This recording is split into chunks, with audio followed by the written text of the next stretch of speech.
que a Bolsa é um monopólio, mas é um monopólio em transformação. Primeiro eu vou corrigir, a Bolsa não é um monopólio. Eu ia falar isso, eu queria ver. O programa desenrola. Vocês têm alguma expectativa de resultado que vão ter com isso, né? Não é muito público, mas vamos lá. Talvez você garantiu seu cargo na B3 pelo seu sincericídio. Não, o sincericídio foi o Renato. Eu que falei. Né? Mas seu excesso de sinceridade. Isso. Por exemplo, a gente vai lançar agora opções semanais, lança agora no final do mês de novembro uma plataforma de blocos, execução de blocos. O mercado brasileiro vai ter uma nova onda que vai ser muito mais forte do que a onda que a gente viveu no início de 2020. Hoje, você já tem uma nova geração com menos traumas do que a geração passada, com tecnologia, com acesso a contas em corretoras, com custo de operação muito baixo. O desenho, a arquitetura está toda ali, a gente só precisa de um vento a favor para a coisa andar bem. Sim, tá começando mais um Market Makers, o podcast da família investidora brasileira. Seja muito bem-vindo, eu sou o Thiago Salomão, um dos fundadores dessa bagaça, junto com ele, Renato Santiago. Tudo bom, Renatão? Tudo bem e você, Salomão? Tá de volta aí da férias da Bahia? Tô de volta. Uma semaninha maravilhosa na praia do 7-1. Na praia? Por que é essa praia do 7-1? É a praia onde a Alemanha se hospedou durante a Copa do Mundo de 2014. Chama-se a Praia de Santo André, em Santa Cruz Cabralha. Recomendo a todos que conheçam. Muito bom. O destaque lá é a densidade demográfica muito baixa. Parece que pouca gente vai. Até esse apelido não é tão legal, né? Mas enfim. Será que é por causa do apelido? Deve ser. Mas vale muito a pena. Vale muito a pena conhecer. Bom, Renatão, valeu então já uma dica cultural, aliás, dica de turismo, né? Turismo é Aqui cultura, já final de ano. Estamos com um convidado de peso, hein, Renatão? Estamos começando a falar com alguns CEOs, executivos, empreendedores, e hoje a gente tem o CEO da B3 aqui com a gente, Gilson Finkelstein. Ele que... Olha lá, acertei, né? Show de bola, Olha lá, já acertei. Ele é o Gilson, ele é o CEO Agora da eu sou B3. letra. Não, aí já... Luciano Huck não vai me pegar nessa.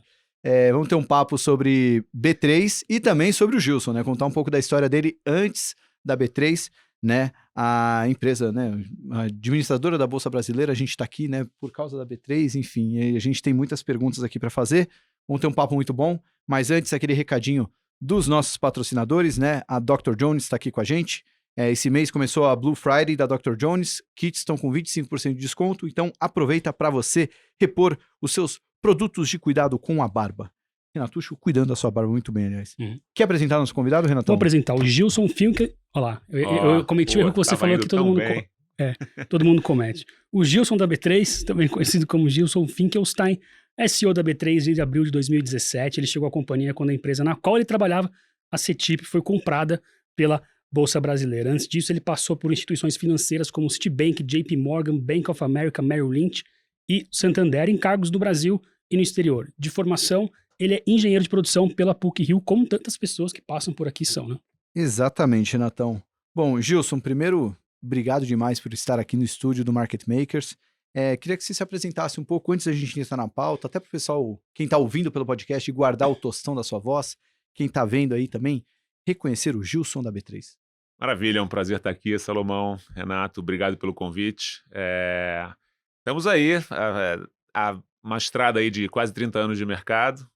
Eu sou, como o Renato descreveu, engenheiro que caiu no mercado financeiro como muitos, carioca que veio parar em São Paulo como muitos, e tenho aí boas histórias para contar da carreira, enfim, podemos explorar o que vocês acharem mais bacana. Tem algum time preferido no Rio? Opa, estamos aqui vindo da vitória da Libertadores, depois de longa espera. Parabéns. Tô até um pouco rouco por isso. Parabéns, olha, eu vou te falar que se fosse o Palmeiras lá, eu acho que o jogo ia ser mais legal, mas foi bom ganhar. Não digo que estava torcendo pro Fluminense, mas ver o argentino perdendo dá uma certa alegria, né? Até porque eles ganharam da gente na semifinal. Mas parabéns. Os palmeirenses, acho que todo mundo torceu pelo Fluminense, menos os flamenguistas. Menos os flamenguistas. Mas venceu o bom futebol ali, a turma do merecido, bom futebol. Acho que foi merecido. Aliás, é um bom caso de velho investing ali, o Fluminense. Você pegar a ficha dos jogadores, lá, o quanto custou cada jogador para montar o time, foi uma maneira até meio assertiva ali de investimentos. Enfim. Recomendo um IPO pro Fluminense? Não, estão trabalhando aí, né? A SAF do Fluminense vai sair. Vamos ver quando. Mas eles têm... Sabe que um dos amigos meus de escola, hoje é o executivo do Fluminense. Olha lá, E ele hein? fala que eles estão fazendo um trabalho bacana de saneamento de dívida, mas eles têm mais ou menos uns 10 anos para pagar as dívidas e deixar o clube em ordem. Então, assim como o Palmeiras, como o Flamengo fizeram o trabalho, o Fluminense vai chegar lá. Legal. E é bacana, porque aí, fazendo um bom trabalho, vende menos jogador ou demora mais para vender e, enfim, aí alimenta o círculo virtuoso aí do futebol. Tem potencial. Eu não vejo a hora disso acontecer para poder trazer esse assunto para os nossos podcasts. Né? E comprar ações, né? Não, é que eu jamais investiria na ação do Palmeiras, né? Eu investiria totalmente, no São Paulo. seria um investimento totalmente passional, aí misturou a razão com a emoção, ferrou. Não, mas eu sou fluminense, obviamente, mas eu investiria na ação, por exemplo, do Flamengo, do Corinthians, porque é uma paixão, cara. Porque fica short, né? Exato. Não, mas na alegria e na tristeza os caras vão querer ajudar o clube. Então, hoje mais de 30 clubes já têm capital aberto no mundo. Sim. Então, e é um potencial para o Brasil enorme. Então, tem espaço aí para o futebol e mercado de capitais. Mas esse é outro Eu precisaria trabalhar esse meu lado. Isso aí é outro papo. Quero falar antes do Gilson, sua trajetória aí no mercado, Gilson. O Renatão passou aí algumas instituições, mas o que você fez até chegar na CETIP? Então vamos lá atrás, posso ir lá atrás? Desde 51 anos atrás? Então vamos lá, eu nasci no Rio de Janeiro, filho de médico e pedagoga, neto de imigrantes aí vindos da Europa, um lado antes da Segunda Guerra Mundial, um lado depois. Meus avós foram refugiados aí de campos de concentração, a vida dura, chegando no Brasil lá em final dos anos 40. E fui criado, nasci em Copacabana, né? Minha mãe nasceu em Madureira, meu pai na Tijuca, então uma infância muito bacana. Fazia muito esporte, era sempre bom aluno. Tinha um sonho de ser empreendedor, queria ser construtor, então sempre quis ser engenheiro.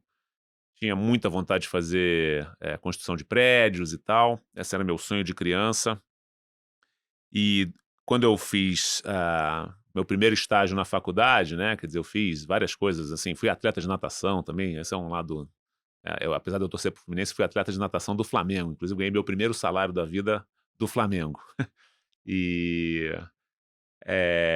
Mas aí eu fui estagiar na antiga Gomes de Almeida Fernandes, atual Gafisa. Cara, e foi desesperador, odiei os 6 meses ou 9 meses que eu fiquei lá trabalhando no estágio.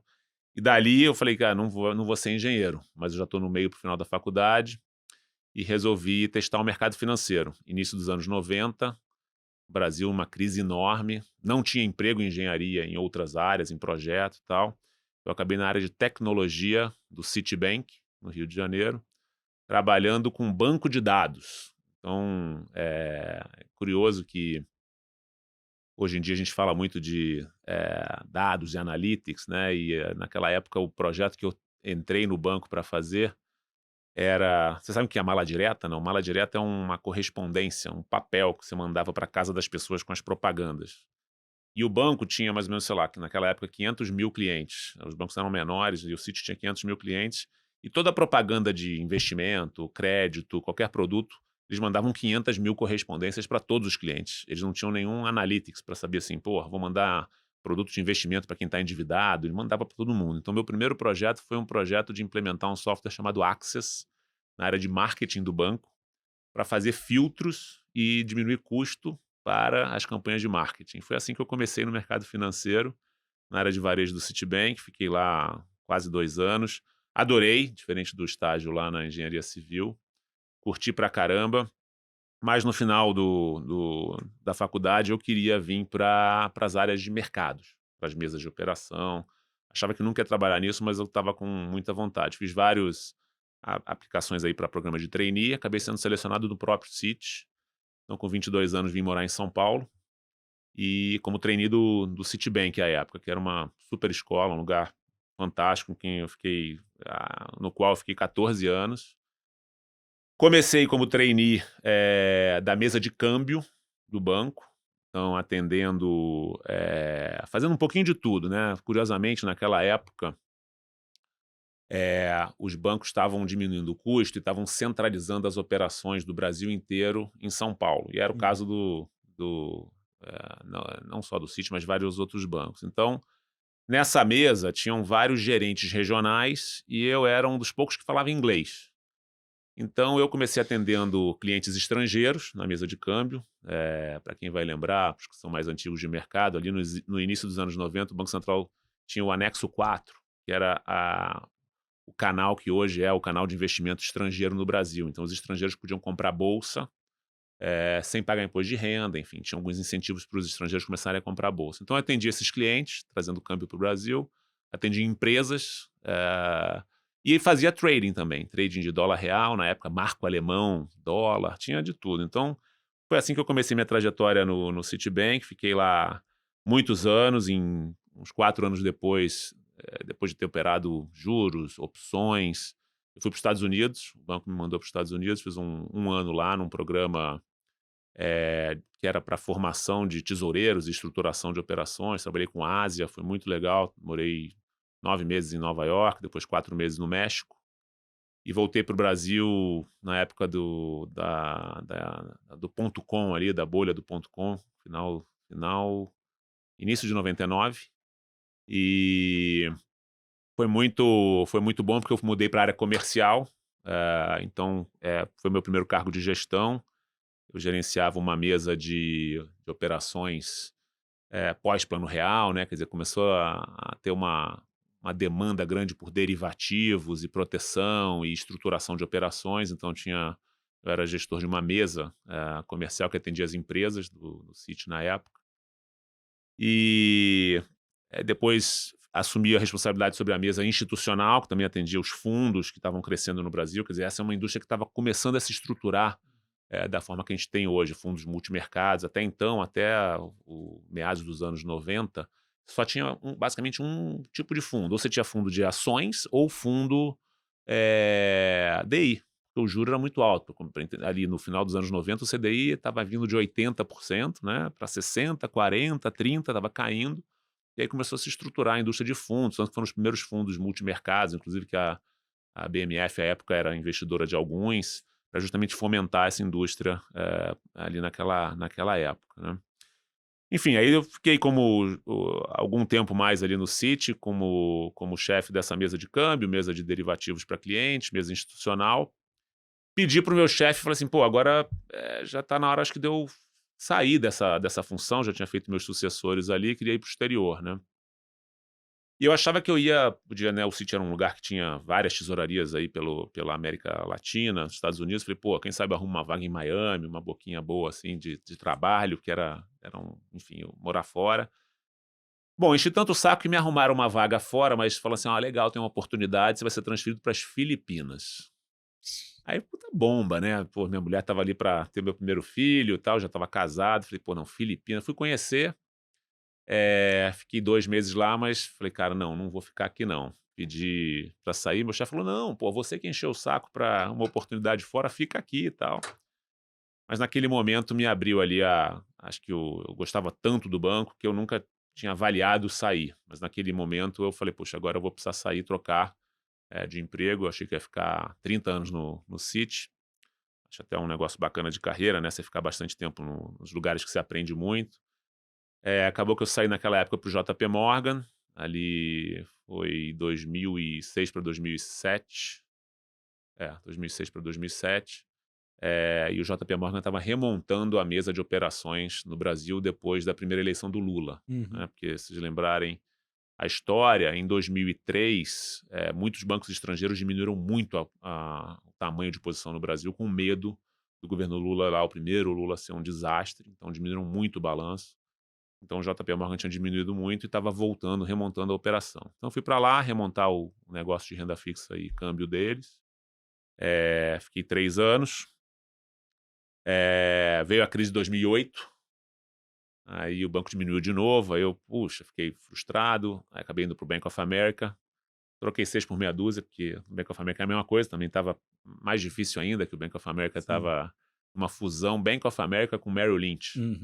E era curioso que eu cheguei lá e falei, poxa, eram os cowboys a turma se referia assim, né? Os cowboys da Merrill Lynch com os padres do Bank of America. Enfim, então peguei aquele momento difícil do banco. Fiquei menos de 1 ano lá, porque realmente não dava para fazer nada. O banco estava super, com baixíssimo apetite de risco para o Brasil. E aí fui para o Santander. Acho que foi onde eu me aproximei da Bolsa, né? Onde eu vou chegar na CETIP, finalmente. Então, eu fui para o Santander ser diretor do banco da área comercial do Banco de Atacado. E aí fiquei lá 3 anos e lá, eu não sabia até se era presente ou castigo, me falaram, ó, você vai sentar no conselho da CETIP, que a gente tem uma participação de 2%. Falei, pô, mas ninguém tinha me avisado isso é bom ou é ruim, né? Na época era o Berenguer, até que era o diretor, o vice-presidente do banco, que estava mudando para o varejo, o Fábio Barbosa era o presidente do banco. Não, vai ser bacana, você vai gostar. E um cara que era um diretor estava indo para os Estados Unidos, falou, tá bom. Foi assim, meu primeiro contato com a CETIP como administrador, vamos chamar assim, né? Eu fui para o conselho da CETIP, onde eu fiquei 2 anos, ainda como diretor do banco, e recebi o convite para ser CEO da CETIP em 2013. Disse não. Falei, não, eu sou um cara de mercados, né? De banco, de carreira financeira. E aí um dos conselheiros, que era o maior acionista da CETIP, era a Intercontinental Exchange, que é a atual dona da Bolsa de Nova York. Ele falou, não, vamos jantar que eu vou te explicar, eu acho que é uma super oportunidade para a tua carreira, você deveria aceitar. Acabou, pensei durante 1 mês e meio e acabei aceitando o desafio e assim cheguei na CETIP como CEO em 2013, julho para agosto de 2013. Um desafio bacana que era, enfim, transformar a cultura da companhia, que era uma companhia mutualizada ou desmutualizada, vamos chamar assim, que é a história de todas as companhias, a gente pode depois falar sobre isso, a história das companhias de infraestrutura de mercado é sempre a mesma, né? É uma empresa, uma associação de bancos ou corretoras, às vezes sem fins lucrativos, que depois viraram empresas SA, fizeram IPO e, enfim, estão aí no mercado. Então, eu tinha um desafio cultural de, depois do IPO da CETIP, transformá-la realmente numa empresa com uma cultura de mais agilidade, mais modernização, de, enfim, trazer novidades para o mercado brasileiro. Enfim, foi isso. Aí depois vendemos a companhia ou fizemos uma negociação para fazer uma grande infraestrutura com a BMF Bovespa e cá estamos, 6 anos e meio depois, com o B3.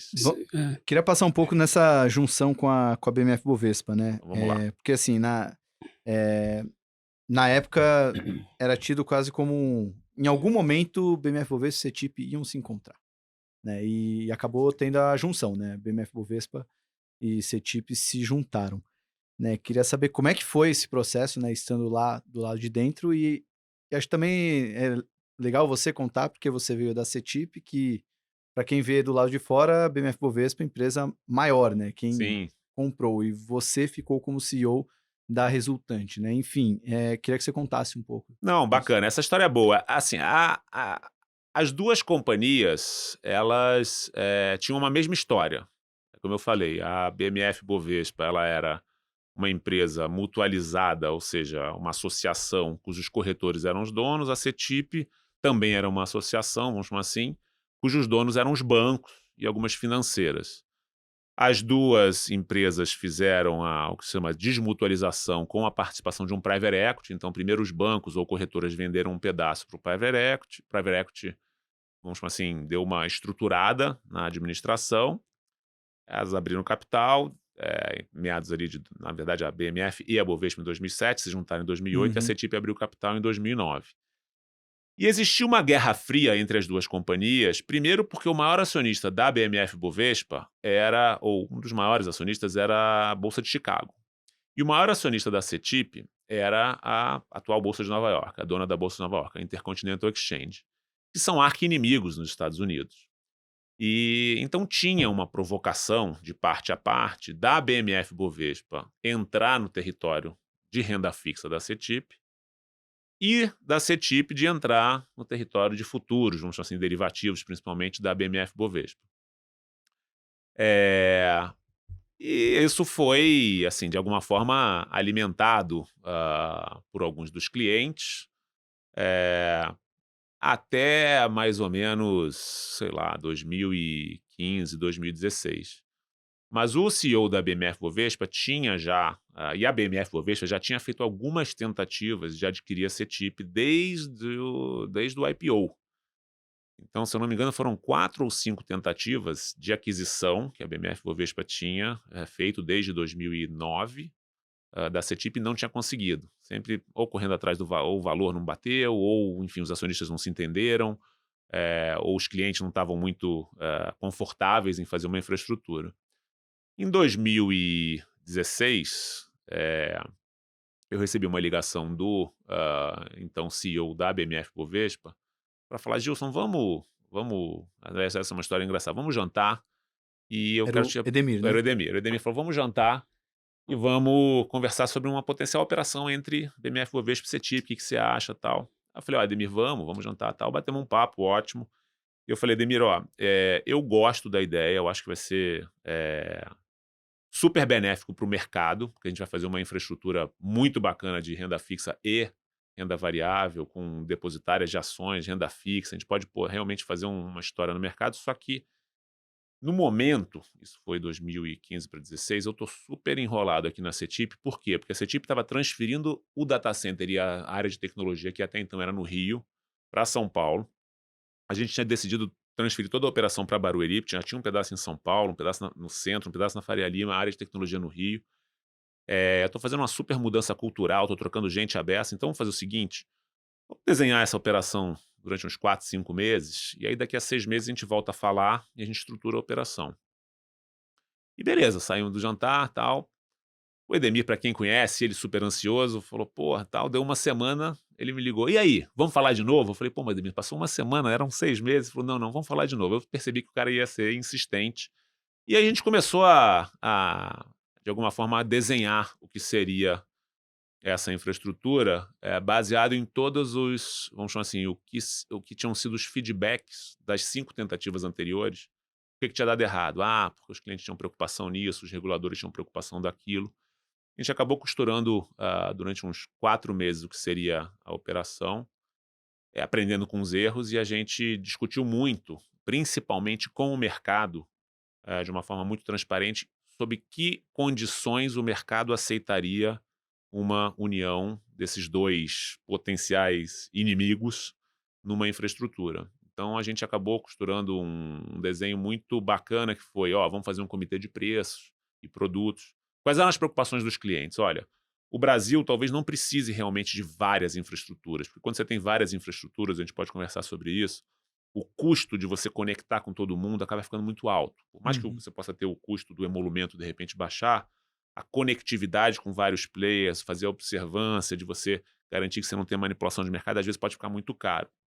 Então o mercado tinha algumas preocupações. Primeiro, ter tecnologia de ponta, garantir que a empresa continuaria investindo bastante em tecnologia, preços justos e um olhar para os clientes muito apurado. Então a gente acabou desenhando tudo isso dentro da operação, criamos um comitê de preço no qual os clientes participariam, e assim a operação acabou nascendo em 2016, e foi aprovada no início de 2017 pela CVM, pelo Banco Central e pelo CAD. Foi assim que nasceu a B3, né, em março de 2017. Mas desse período entre a aprovação, tal, as acionistas, tanto a Bolsa de Chicago quanto a Bolsa de Nova York, deram um trabalho danado, porque de alguma forma eles, né, um queria tomar o território do outro. No final das contas, quando eles perceberam que nenhum dos dois seria relevante na operação, os dois saíram das companhias. Então, quando a gente fez a operação, tanto a Bolsa de Nova York quanto a Bolsa de Chicago venderam as participações, e a gente, enfim, andou com pernas próprias. Então era meio que uma marcação de território, assim, eles não queriam que no Brasil tivesse um player dominante. E como é que você virou CEO da resultante? Essa história é boa. Eu estava já combinado com o conselho da BMF Bovespa de que eu provavelmente sairia, né? Eu era a empresa menor, a CETIP era, vamos falar assim, 1/3 e a BMF Bovespa era 2/3. Porém, a CETIP vinha crescendo mais do que a BMF Bovespa, porque ali, se a gente pegar o período ali entre 2012 e 2016, foi o momento da renda fixa, né? Então foi um momento muito fértil para a renda fixa, que a gente está vivendo um pouco agora, crédito privado, debêntures, foi ali que começou todo esse movimento, ali 2012 e 2013. E o mercado de ações vinha de lado, vinha praticamente sem nenhum crescimento desde 2010, depois daquele ciclo lá grande de 2007, 2009, de vários IPOs. Desde 2010, os mercados de renda variável estavam de lado, Derivativos estava crescendo, mas a BMF Bovespa crescia menos do que a CETIP. Eu estava pactuado com o conselho da BMF Bovespa de que eu a gente aguardaria a aprovação dos reguladores, que demorou quase um ano, né, entre 2016 e 2017, e iria embora. Só que o conselho da BMF Bovespa resolveu antecipar a sucessão do Edemir. O Edemir tinha, acho que um pouco mais de 60 anos e tinha ali uma restrição, acho que ele poderia ficar mais 2 ou 3 anos, só que o conselho de administração à época, o presidente era o Pedro Parente, com o Antônio Quintela, com o Cláudio Haddad, acho que Cláudio Haddad era o vice-presidente, o Quintela até o Berenguer, eles anteciparam um processo de seleção de um novo CEO. E eu participei desse processo durante esse final aí de prazo de aprovação e acabei sendo selecionado. Então, foi assim que eu acabei CEO da companhia. O motivo é que eu acho que eu fui super sincero com eles 4 nas entrevistas e eu desci a lenha na estratégia da BMF Bovespa. Falei, tá tudo errado, vocês tinham comprado participações na América Latina, vocês não estão focando em Brasil, vocês são super burocráticos, vocês são lentos, então... Eu acho que esse meu excesso de franqueza me levou a conseguir a vaga. Até eu lembro que o Headhunter, à época, me ligou e falou, porra, mas o Pedro Parente saiu da entrevista meio bravo com você, porque você falou uma porção de coisa para ele. Eu falei, porra, eu falei as verdades. Eu tô indo embora, eu quero o melhor da companhia. Tô feliz, tô entregando, mas eu quero que essa companhia seja bem sucedida. E eles me chamaram de novo para conversar e assim deu certo. Estou lá, isso tem quase 7 anos desse processo. Qual é o contrário de sincericídio?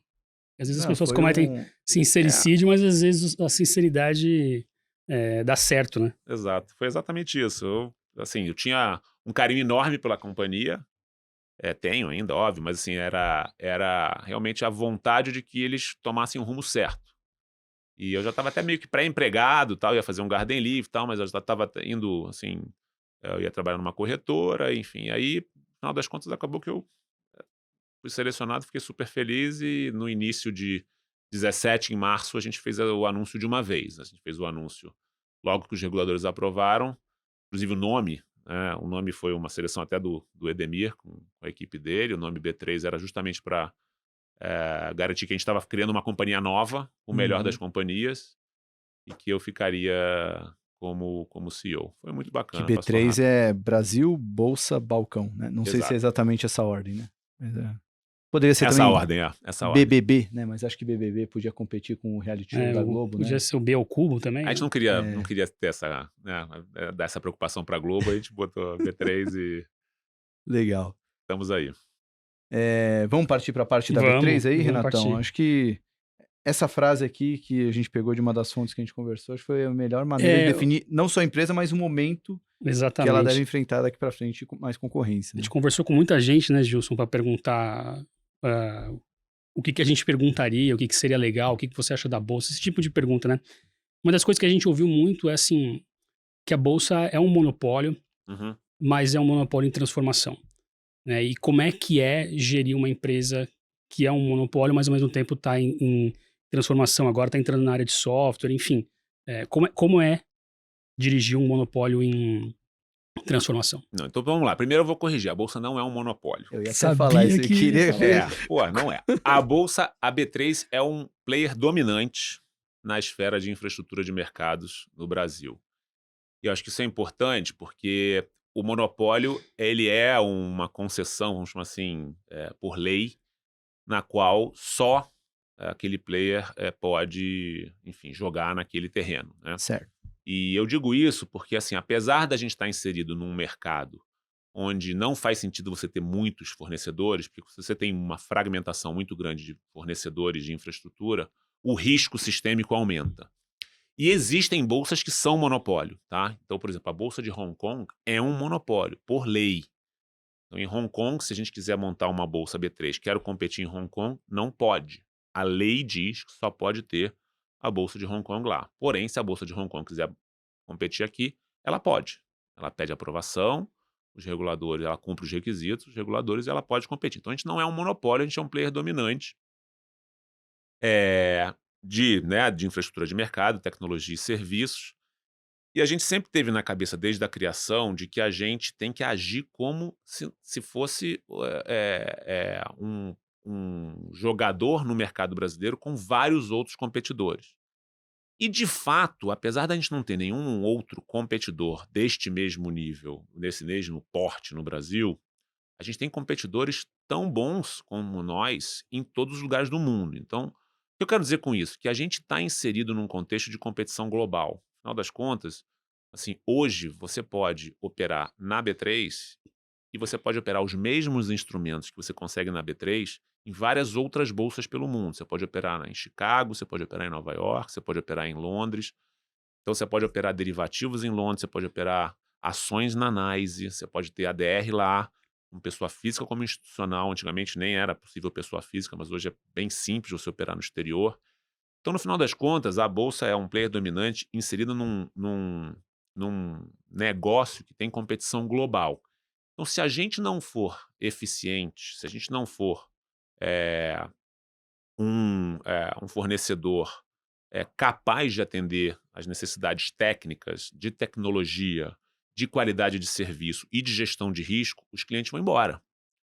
E então a gente atua assim de forma muito séria para competir com as maiores bolsas do mundo, que a gente compete com as maiores bolsas do mundo. Então, quando você fala de latência, por exemplo, quando você fala de latência é o tempo que você recebe, que demora para enviar a ordem e voltar, a gente está falando de coisas como milissegundos, né, microsegundos, né, menos de 1 milissegundos, que é um 18º de um piscar de olhos entre você mandar e receber a informação. Você tem que estar competindo com esses caras de igual para igual, tecnologia, gestão de risco, colateral. Então, a gente é uma das melhores infraestruturas do mercado do mundo e trabalha com essa cabeça. Tem vários players já, fornecedores sendo aprovados no Brasil para pedaços da operação. Tem uma depositária de renda fixa aprovada, tem várias registradoras de renda fixa aprovadas, não tem ninguém tão grande quanto a B3. Agora, é um negócio que exige investimento alto. É um negócio muito bom, né? A B3 é um negócio muito bom, mas a gente investe todo ano perto de R$ 1 bilhão entre tecnologia, desenvolvimento de produtos, sistemas, novos negócios, como você falou, Salomão, de dados. Então, a gente está realmente com uma cabeça de que a gente não é uma empresa incumbente. A gente tenta ser uma empresa ambidestra, que a gente chama. A gente tem um negócio muito bom, a gente tem um potencial de mercado de capitais enorme do Brasil, ainda pouco desenvolvido. Por onde você olhar, na renda fixa, na renda variável, a gente está num ano bom de renda fixa, o volume médio diário de negociação de secundário de crédito, por exemplo, saiu de 200 milhões em 2018 para 2 bi, 2 bi e meio esse ano. A gente saiu de 500 mil pessoas físicas em bolsa para 5 milhões, mas ainda tem muito para avançar. E a gente está investindo em novos negócios, analytics, enfim, gestão de dados, plataformas de tecnologia. Então, a empresa está com esta cabeça, né? Além do que eu acho que é o mais relevante que a gente tem no nosso valor ali core, que é assim, a gente precisa estar perto dos clientes. Eu acho que é assim, a maior fonte de potencial competição ou perda de market share, que seja, se a gente atender mal os clientes. Então, os clientes precisam valorizar e reconhecer que a gente faz um bom serviço. Se a gente começar a fazer um mau serviço, eles vão embora. Mas esse cliente é quem exatamente? O institucional? Então, a gente trabalha com, assim, a gente segmentou, inclusive esse foi um dos maiores trabalhos que a gente fez quando a gente criou a B3, que foi justamente fazer o seguinte: olha, os clientes da B3 quem são? E quais as necessidades que eles têm? Então, antes da gente criar a B3, a gente não segmentava os clientes. Então, hoje, a gente tem os seguintes segmentos de clientes. A gente tem os bancos, que eram os bancos, os atores mais relevantes lá nos anos 90, que eram onde as tesourarias, né, mais atuantes. Hoje não são mais, mas eles têm necessidades específicas, bancos. Toda a indústria de buy-side local, então os fundos, né, são 8 trilhões de reais aqui no Brasil, por exemplo, têm suas necessidades, são diferentes das dos bancos. Você tem toda a indústria de buy-side estrangeira atuando no Brasil, então os locais têm, enfim, algumas necessidades, os estrangeiros têm outra. Dentro dessa classe de estrangeiros você tem os que a gente chama de os HFTs ou PTGs, os High Frequency Traders, ou Proprietary Trading Groups, que são firmas proprietárias de trading. Você tem as corretoras, que são os antigos donos do negócio, vamos chamar assim, da BMF Bovespa. Você tem as empresas, que são as emissoras, né, seja de dívida ou de ações. Você tem as áreas de serviço qualificado, que a gente chama, que são os administradores e custodiantes, e você tem as pessoas físicas. Então, você tem diferentes necessidades nesses grupos e diferentes formas de atuar e cobrir as necessidades desses clientes. Então, se eu esqueci de algum, né? Bancos, fundos, clientes estrangeiros, corretoras, serviços qualificados, pessoas físicas. E empresas emissoras. E emissores, isso aí, 7. Então, esses são os clientes e a gente tem que ter essa cabeça de que, a gente tem que cobrir, a gente mensura NPS de cada um desses clientes, a gente, enfim, trabalha com muita dedicação, porque são necessidades diferentes. Uma empresa demanda coisas diferentes dos corretores, que demanda coisas diferentes do buy side. Agora, a verdade é que um mercado como o brasileiro, eu não sei se a gente precisa de mais bolsa.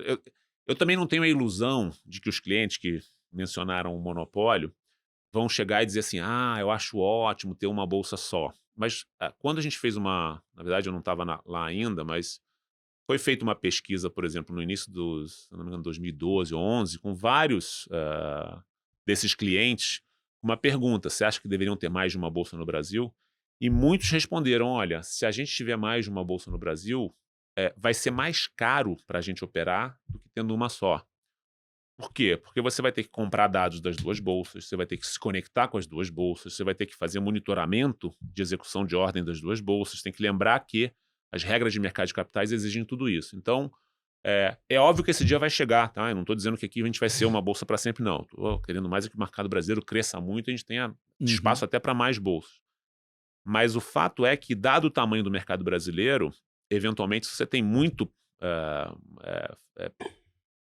bolsas ou muitas infraestruturas de mercado, pode ser mais caro para o cliente final. Então, essa é uma preocupação que a gente tem. A maior preocupação nem é a competição local, nesse lado do dito monopólio. A gente é o player dominante, como eu falei, mas a nossa maior preocupação é não exportar ao mercado brasileiro, ou seja, aquilo que é feito aqui no Brasil, não passar a ser feito fora, porque esse é o maior erro, o maior risco que os mercados emergentes têm.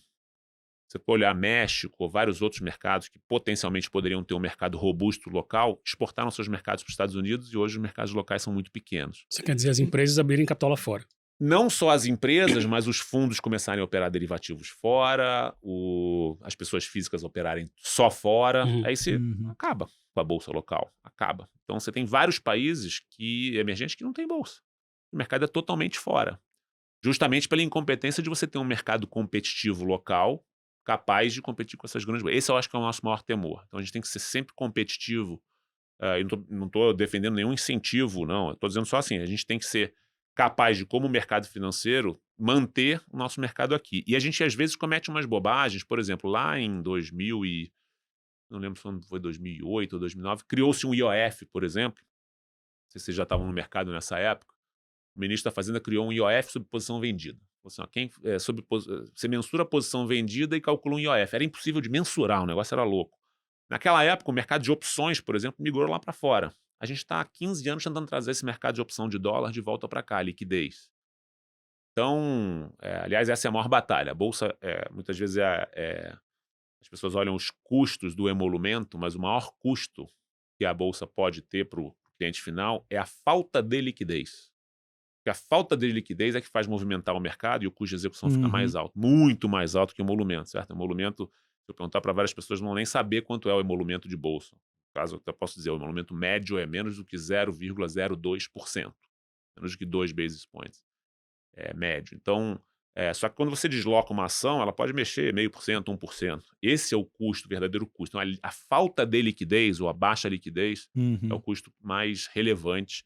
E por isso que a gente investe muito em liquidez. Mas desculpa, misturei aqui os assuntos, mas falando de você acabou puxando várias coisas aqui que estavam na minha pauta, então, mas no meio da sua fala, Gilson, eu queria ter uma percepção sua, quase que uma fotografia desses clientes da B3. Você está lá já, né, nesse cargo de CEO, já completando 6 anos, né, 6 anos e meio, já está no mercado financeiro há muito tempo. E muita coisa aconteceu com vários desses clientes aqui, né? Então, vamos pegar aqui o buy-side local, né? Até 2017 não tinha uma necessidade deles estarem sendo vistos pela boa massa dos investidores, né? eram muito mais grandes clientes que investiam em fundos,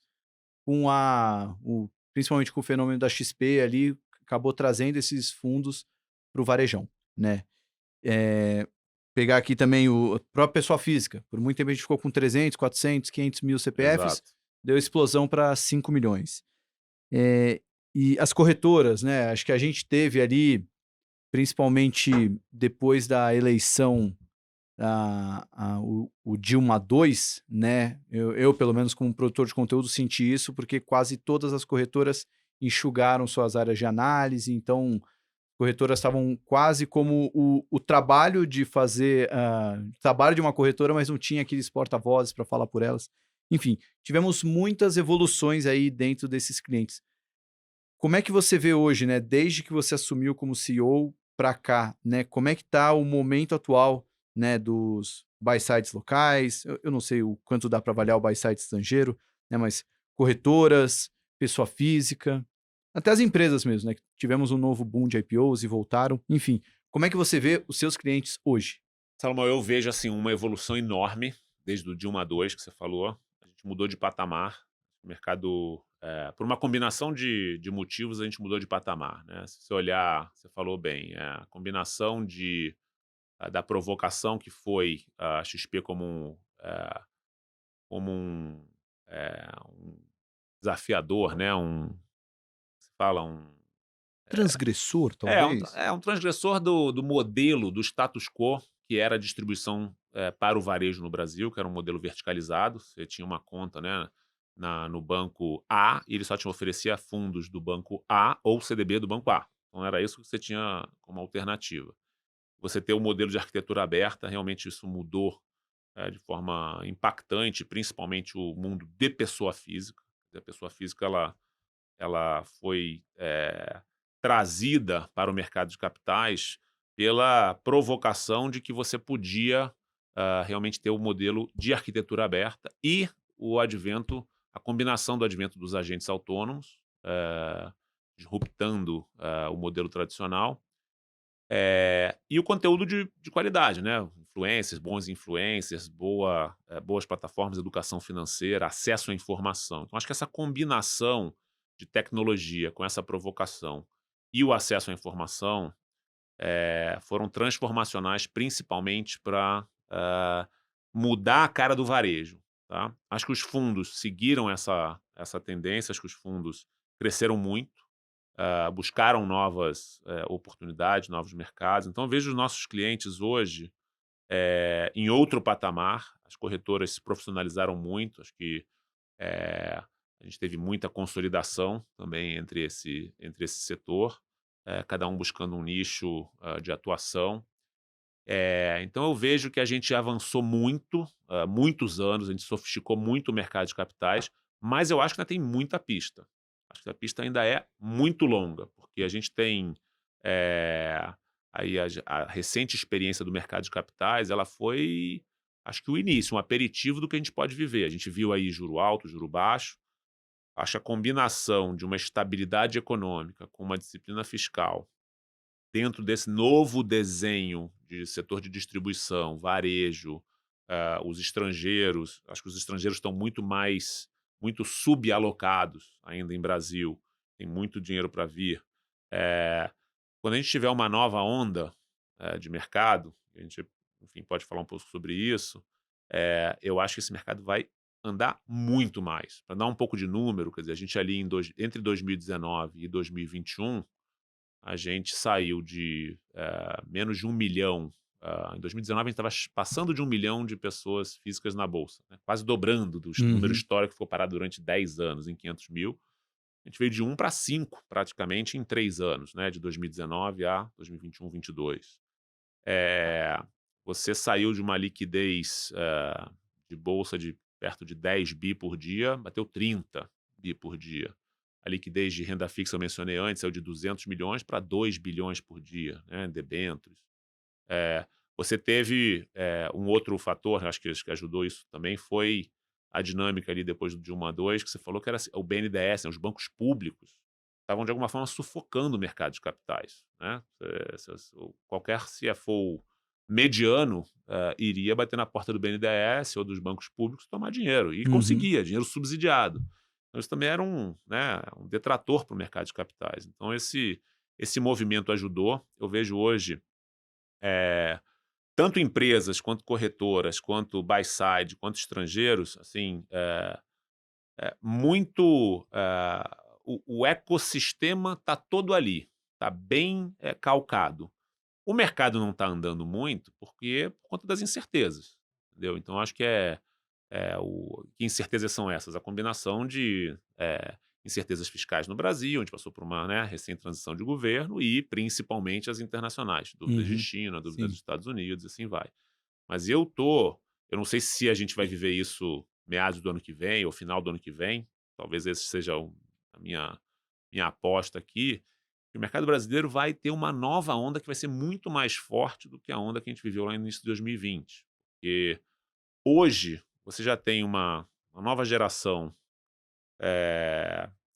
com menos traumas do que a geração passada, com tecnologia, com acesso a contas em corretoras, com custo de operação muito baixo, acesso a produto financeiro, ticket acessível. Então, estrangeiro subalocado em Brasil com falta de alternativa de onde investir. Quer dizer, não vai investir na Rússia, não quer botar mais dinheiro na China, já colocou muito dinheiro na Índia nos últimos anos e a Índia andou muito. Qual mercado emergente sobrou? Então, eu vejo que os clientes estão todos aí. Então, o desenho, a arquitetura está toda ali, a gente só precisa de um vento a favor para a coisa andar bem. O que seria esse vento a favor? O que pode favorecer essa nova onda que você falou? Eu acho que é você tirar um pouco dessa incerteza, Renato. Acho que assim, a gente precisa ter... Mercado de capitais não combina com incerteza. Então, você tem hoje...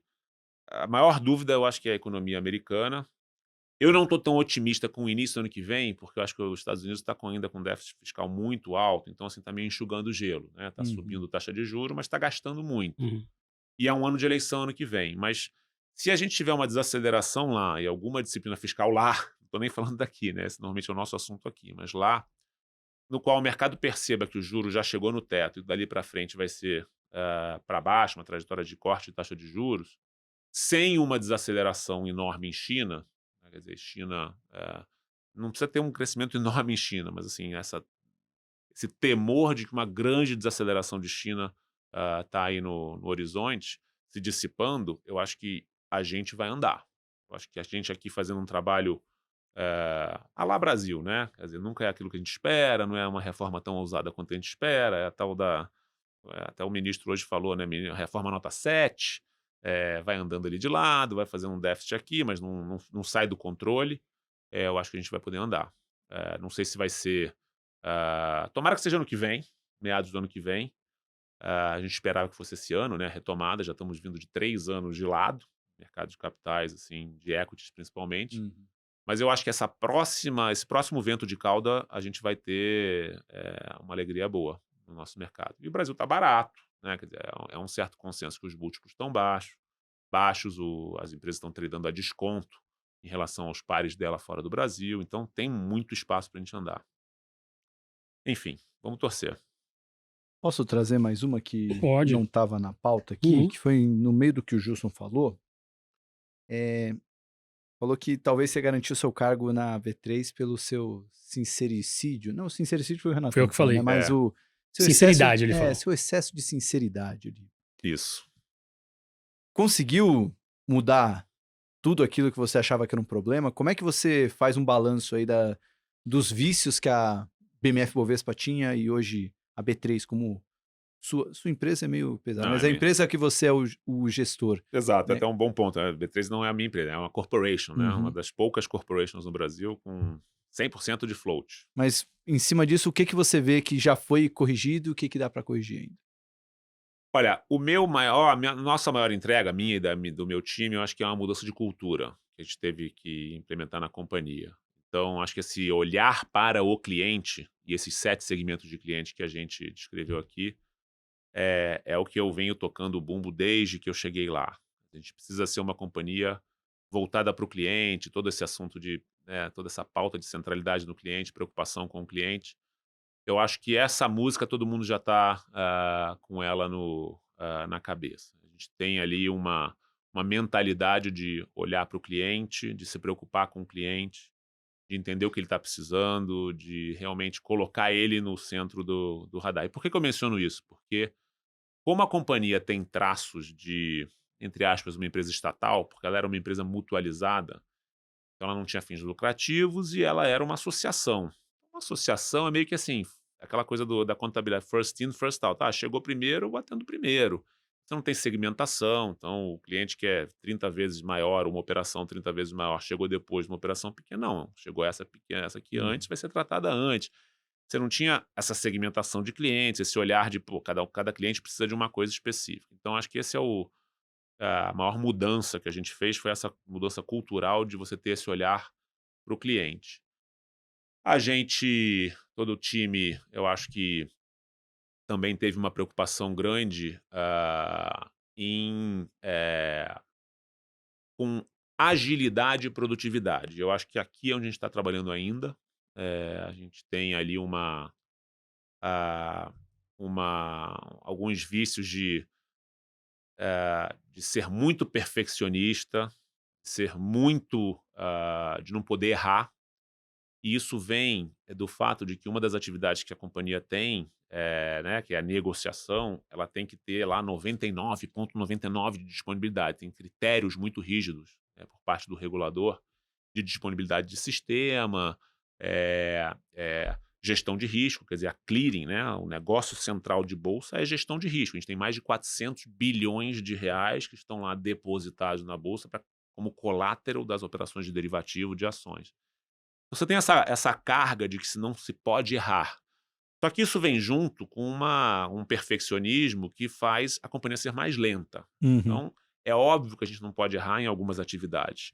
Mas a gente, para criar coisas novas, precisa testar e aprender com os erros e errar rápido, né? Que é como se fala, que se aprende mais e se testa mais. Então, acho que aqui a gente tem algo para melhorar, de ser mais ágil na entrega.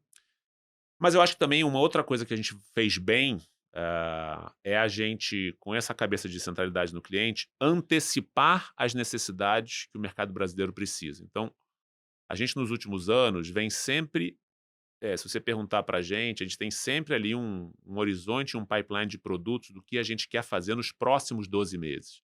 Então, tudo que a gente lançou de produto, ou serviço, ou iniciativa, a gente sempre está com esta agenda um ano antes do que a gente entrega. Por quê? Porque o nosso maior risco, como eu falei antes, é você perder mercado se a gente não tiver capacidade de lançar os produtos que o mercado precisa. Então, o que eu quero dizer com isso? Eu quero dizer assim, que a gente precisa ter uma agenda que a gente antecipe os produtos que o mercado vai querer daqui a um ano. Óbvio que a gente não acerta sempre, mas a gente tem que lançar. Por que a gente lançou, 1.200 BDRs nos últimos, 18 meses? Porque quando o mercado começar a procurar investimentos estrangeiros via Brasil, a gente não posso começar a desenvolver ali. Por exemplo, a gente vai lançar agora opções semanais, a gente lança agora no final do mês de novembro uma plataforma de blocos, execução de blocos. Então, tudo isso, a gente lançou as estratégias de DI, né, são os FRAs de DI. Tudo isso a gente tem uma cabeça de desenvolvimento de produto que a gente precisa colocar no mercado antes do que o mercado realmente precise, e aí a gente fomenta. Porque o maior risco que a gente tem de perder mercado para uma outra bolsa, seja um competidor local ou uma bolsa lá fora, é a gente demorar para desenvolver um produto, aí o mercado precisa e fala assim, bom, já que a B3 não tem, vou dar em Chicago ou em Londres. Então, a gente precisa ter realmente essa cabeça de desenvolvimento de produtos. Então, acho que essas são as coisas que a gente fez bem. Agilidade é uma coisa que a gente está constantemente avaliando e tentando ganhar mais velocidade. E eu acho que ultimamente a gente vem diversificando, né, as áreas de atuação, principalmente em dados. A gente comprou 2 empresas, né, a Neurotech, a gente está criando uma rota nova ali de crescimento. Então, isso me abriram várias perguntas aqui, mas antes, no que você falou de agilidade, que é algo a melhorar, né? Porque tem vários processos, isso acaba deixando às vezes lento, né? Mas a gente viveu um momento nesse seu período como gestor da B3, talvez tenha sido o momento mais traumático, né? Não só na vida pessoal, mas também no mercado, que foi a Covid, né? E acho que a gente vivenciou circuit breakers, a gente vivenciou um monte de coisa ali. Como é que foi ali, você o piloto ali da empresa, tendo que passar por tudo aquilo? Como é que foi aquele processo? A gente pegou a Covid com a companhia bastante bem preparada, para falar a verdade. A gente, obviamente, sofreu, como todo mundo, a surpresa, o efeito surpresa, né? A gente saiu para dar uma ideia, o que mais nos deixou preocupados não foi nem o circuit breaker, né? O circuit breaker é parte do jogo e, óbvio, que a gente não queria ter 3 circuit breakers no mesmo dia, quase teve, né? Ali em Quase teve. 2020, bateu na trave ali o terceiro. Mas o que a gente não queria era, assim, ter um risco dos sistemas pararem, né? E várias bolsas no mundo pararam em 2020. A gente teve blip de sistemas na Bolsa do Japão, Bolsa do Canadá, várias bolsas pararam em 2020. E a gente... Por quê? Porque a volumetria subiu muito. Então, para dar uma ideia, a gente até final de 19, o recorde do número diário de operações entre derivativos e ações era 3,5 milhões de negócios, até o final de 2019. Em março de 2020, a gente bateu 12 milhões de negócios. Ao longo de 2020, a gente bateu 17,9 milhões de negócios, que foi o nosso recorde até hoje.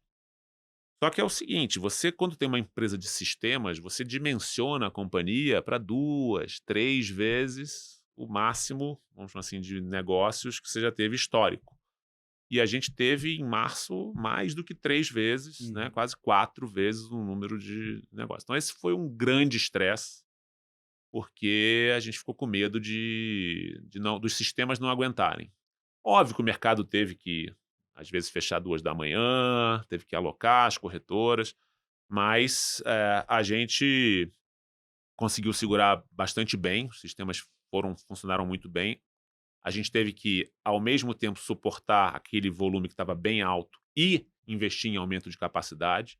E o aumento de capacidade não é só comprar máquina e equipamento, né? Você precisa trabalhar processos, fazer uma série de coisas. Então, o ano de 2020 e 2021 foram bem traumáticos nesse sentido. Onde a gente estava bem preparado, também estava bem preparado, era no lado do trabalho remoto, porque a gente já vinha numa mudança cultural de que a gente queria, naquela época, fazer um experimento que era trabalhar 4 dias na semana presencial e 1 remoto. Era né, em 2018, 2019, era uma modernidade falar disso.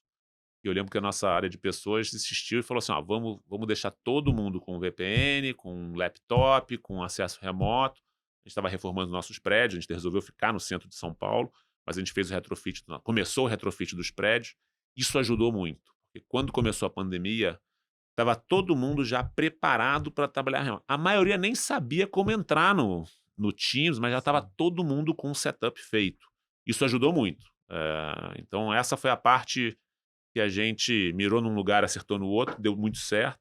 O lado de investimento em capacidade foi um estresse, porque a gente teve que, ao longo de 2020, trabalhar para aumentar a capacidade, e ainda está aumentando até hoje. Quer dizer, como eu falei antes, eu estou muito animado, eu não sei quando vai ser essa próxima onda, mas eu acho que a próxima onda de mercado de capitais vai fazer o volume, né, esse volume que eu mencionei, hoje a gente está perto de 10, 11 milhões de negócios por dia, e eu estou bem animado, eu acho que esse volume pode triplicar, não o volume financeiro, o volume de negócio, o ticket vai cada vez baixar mais, porque tem mais pessoa física, mais varejo entrando, mas a gente já está preparado para um número bem maior do que esse. Então, acho que foi um aprendizado, os mercados muito voláteis. Eu lembro que até dei uma entrevista à época falando assim, pô, quantos IPOs você acha que vai ter em 2020? Isso foi em março. Eu falei, pô, tenho certeza que vai ter 0. E, pô, com esse mercado, né, Bovespa batendo 65 mil, vai ter 0. E no final do ano começou uma decolagem ali de recorde de IPOs entre 20 e 21, né? Então, acho que foi um aprendizado enorme. A companhia cresceu muito né, na sua forma de operar, na sua agilidade, e acho que deu um ânimo muito grande para a gente de mostrar o potencial que tem o mercado de capitais brasileiro. E reforçou a estratégia, eu não falei antes, mas assim, uma das coisas do sincericídio que eu falei foi, por exemplo, assim, por que a gente tem a estratégia de crescer em mercados da América Latina? Isso foi uma das minhas discussões com aquele conselho lá. Os mercados da América Latina são muito pequenos, Argentina, Chile, quer dizer, o Brasil crescer 15% é uma Argentina e um Chile juntos.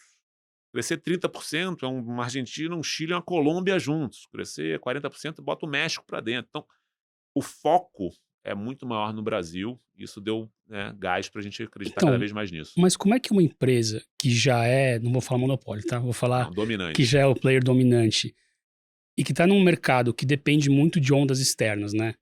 Depende muito da taxa de juros, depende muito de ciclos da economia. Como é que uma empresa assim faz para crescer? Então, essa é uma boa discussão, Renato, porque é o seguinte, você não pode, a gente não coloca uma meta para o time enquanto você vai crescer naquilo que você não controla.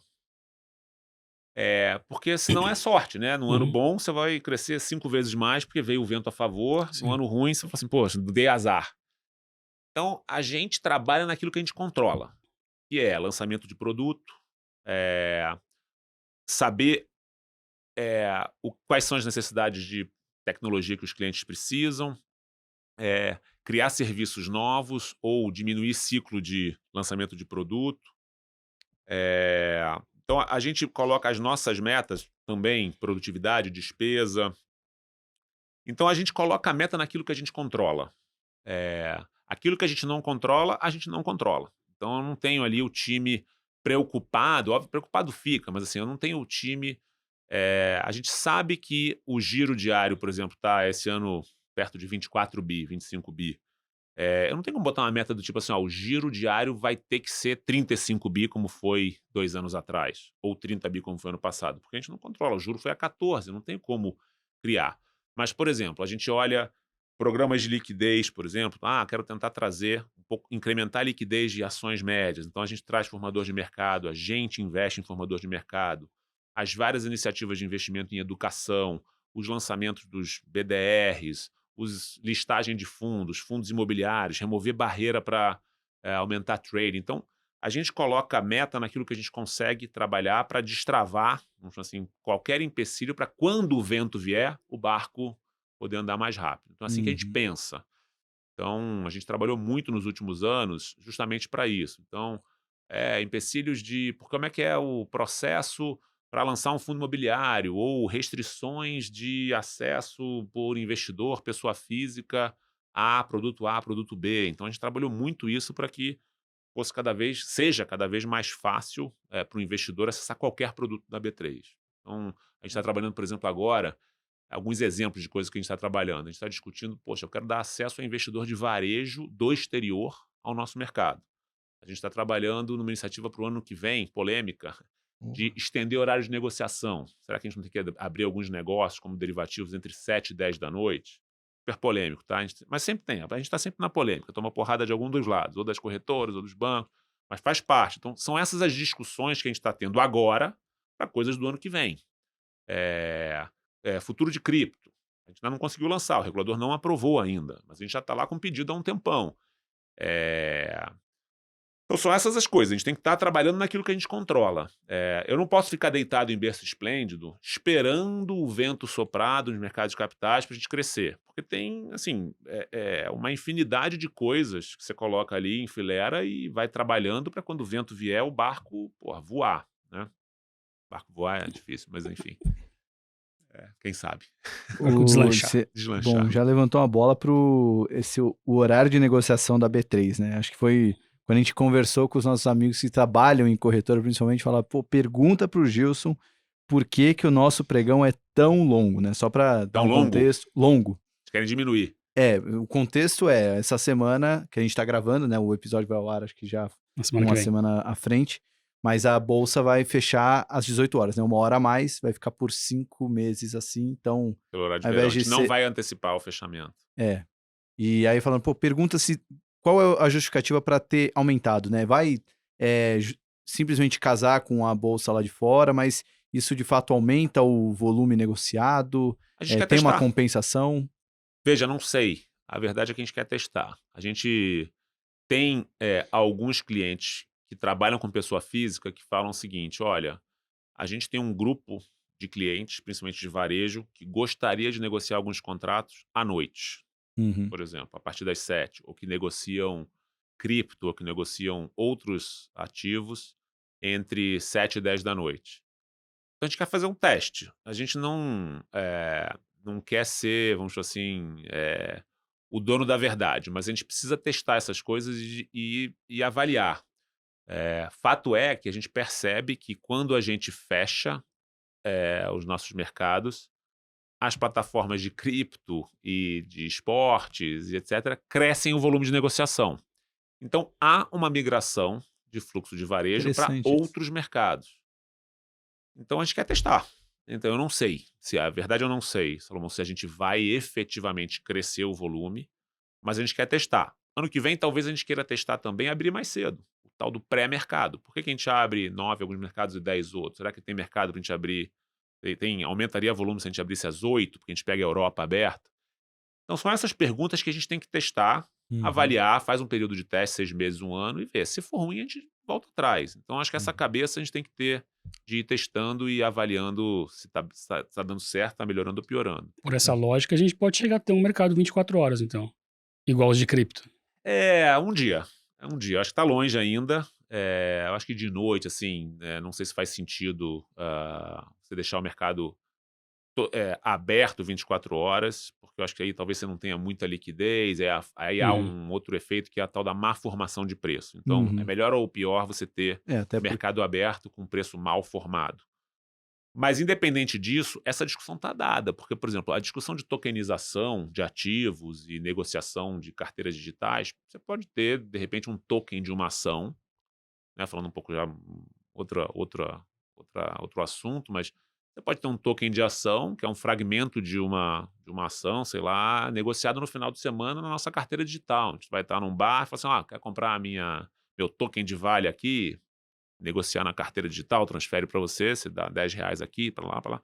Então, esse é um outro teste que provavelmente virá nos próximos anos. Tokenização de ativos, sejam eles valores imobiliários ou não. É uma discussão com o regulador, mas, eventualmente, vai ter um mercado que potencialmente pode ser 24/7. Não acho que vai ser um mercado muito líquido, tá? Porque eu acho que aí você tem uma coisa é você negociar um token de Vale de R$10 ou de Petro ou de B3, e outra coisa é você negociar os bilhões de reais de ações, né, durante os mercados, onde todos estão vendo, e até pela definição de bolsa, né? Qual é a definição de bolsa?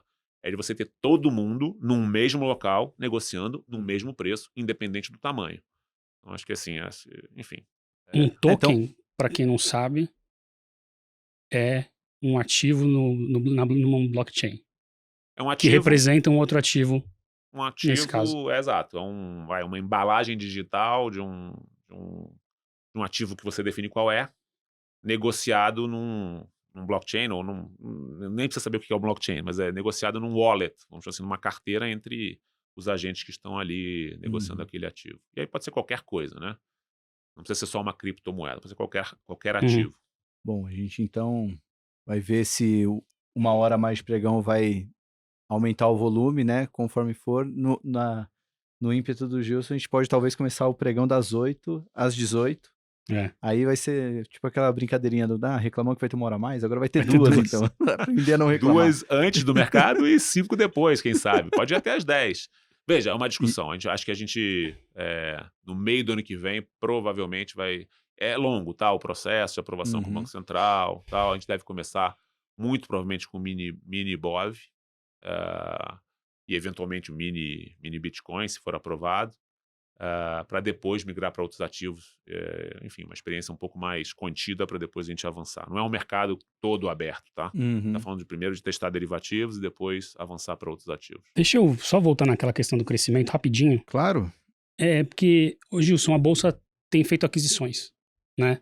Eu imagino que foi uma coisa que a gente não tocou, né? Tem o crescimento orgânico, que você explicou aí que não dá para olhar tanto porque vocês não podem controlar, mas a Bolsa vem fazendo aquisições, né? Teve a Neurotech, né? Que foi há algum tempo já, participação na MBO também.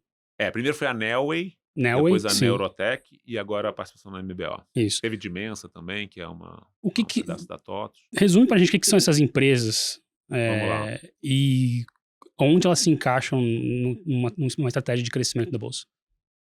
Então, excelente pergunta, Renato, porque acho que assim, a gente, em meados de 2021 para 2022, depois de toda a pandemia, crescimento nos mercados,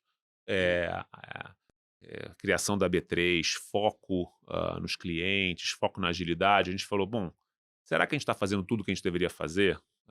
Pergunta natural que a empresa se faz quando faz um planejamento estratégico. Será que tem outros negócios que a gente deveria comprar? A primeira pergunta que a gente faz é, existem negócios para a gente comprar dentro do negócio principal? Então, existem outras bolsas para a gente comprar?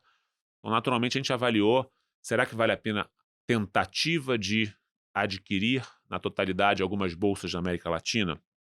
Foi a primeira pergunta que a gente fez. A gente já tinha participação nas bolsas da América Latina, tá? A gente ainda tem Peru, Chile e México. Peru, Chile e Colômbia, perdão. A gente vendeu o México.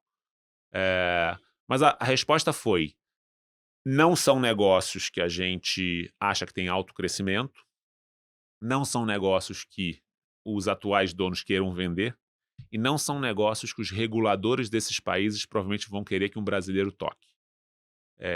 Então a gente falou, então não vai ser por aqui que a gente vai, quer dizer, tudo diz não, aqui não tem crescimento, a gente não é bem-vindo, então não há outras bolsas, existe uma bolsa lá fora que a gente possa ter aqui um ganho de produtividade, também não nos parece que tem uma sinergia grande da gente comprar uma bolsa fora. Então a gente falou, olha, vamos investir no crescimento orgânico do negócio principal, mas vamos olhar o que a gente chama de adjacências, né? Onde as bolsas estão direcionando os seus olhares, né? E aprender com os competidores.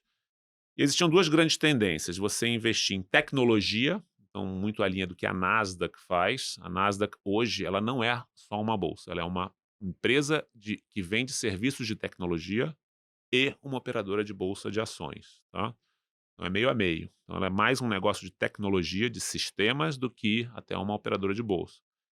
E existe o negócio de dados e analytics, né? O market data e dados estruturados e plataforma de dados, que é para onde foi principalmente a Bolsa de Londres, a LSE, comprou a Refinitiv, plataformas de risco, dados, risco a partir dos dados e tal. Então, foi aí que a gente definiu, ali em meados de 21, que a gente deveria investir em crescimento inorgânico através das aquisições. E a gente comprou a Neo e logo depois a Neurotech, justamente com esse viés de crescer em dados e analytics. Esse é o objetivo.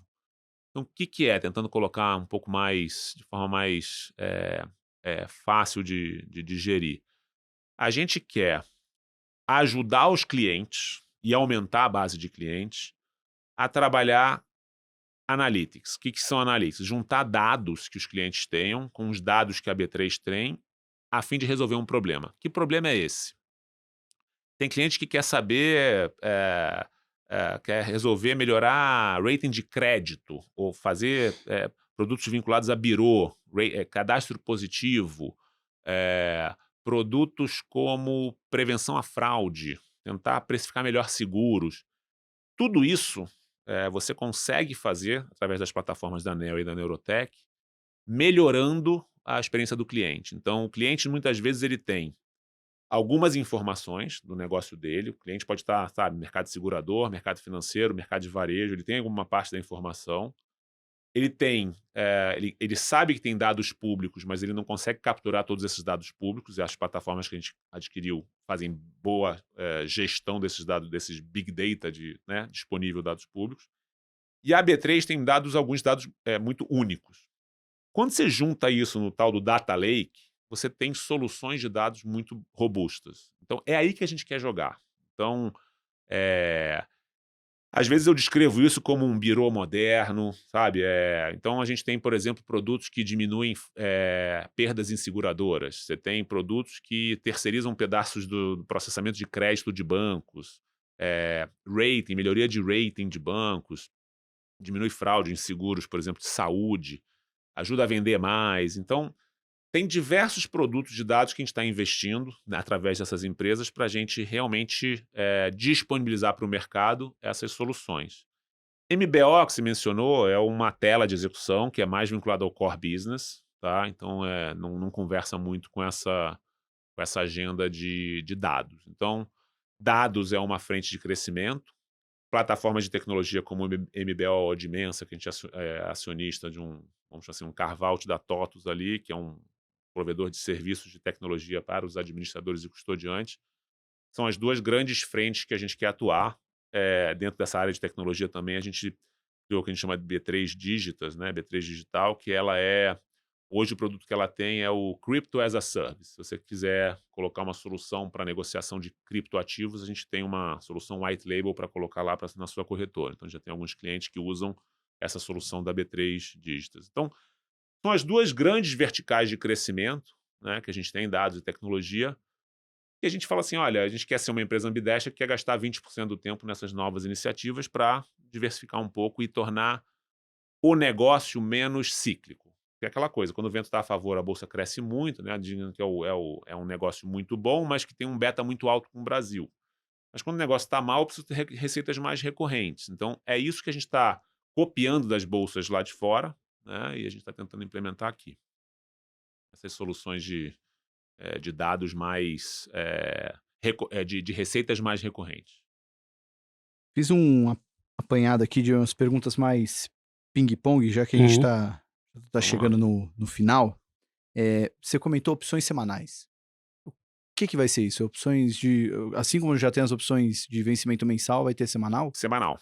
De todos os ativos? Num primeiro momento, não de todos os ativos, mas a gente vai começar a fazer um rollout começando com ações, dali para frente vamos testar, mas assim, você vai ter mais frequência no vencimento de opções. Legal. A gente não deve chegar no vencimento diário, como é lá fora, que é um produto um pouco questionável pelo lado do varejo, né? Que é meio que a opção diária no limite é você apostar de manhã, o mercado vai subir ou cair. Né? Meio uma opção digital. Então, não é aí que a gente quer chegar, né? É quase uma binária.